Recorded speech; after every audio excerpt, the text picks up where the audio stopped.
Thanks for Hillary. This is super. Now let's move to the question 7.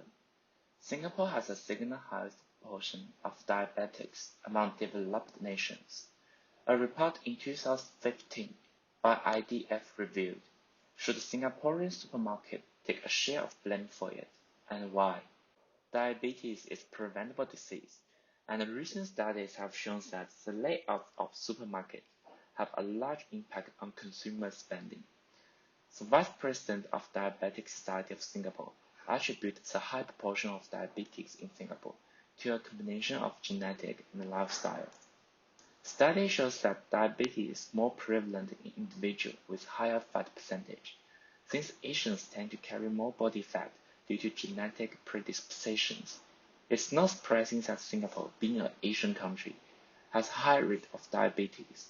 While genetic causes cannot be attributed to supermarket, they should nevertheless take a share of blame due to the impact that supermarket environments have on the food choices of people, which is a component in people's lifestyle.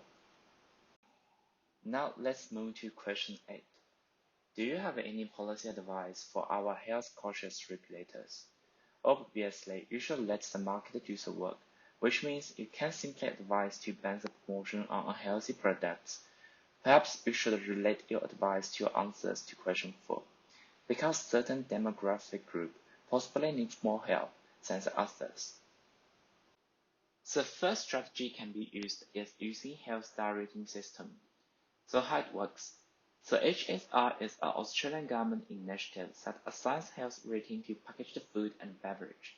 Much like the healthier choice symbol that used on branding, the Health Star rating system introduced a logo which will be placed on package.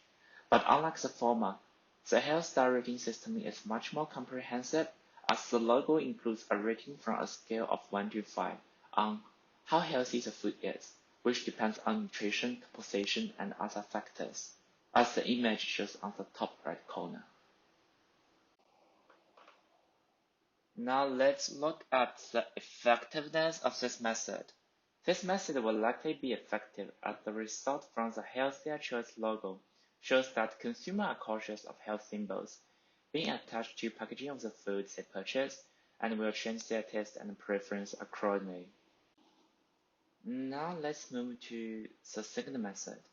So educational campaign can be another way to change people's taste and preference. And there are two kinds of group we may focus on. The first group is poor population. So PSA should try to fight against the perception that healthy food is more expensive than unhealthy food.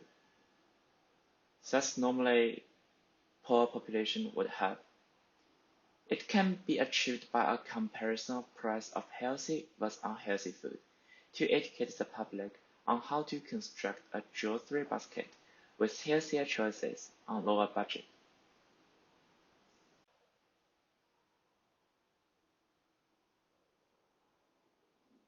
And the reason why we need to target on kids is because it's very hard for an adult who grew up with an unhealthy diet to transform his healthy by changing his eating habits.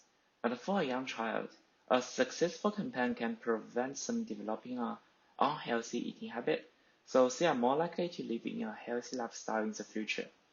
It's kind of a long-term strategy to fight against the diabetes. Okay, thanks for listening, and that's all for our presentation. If you guys have any questions, feel free to ask.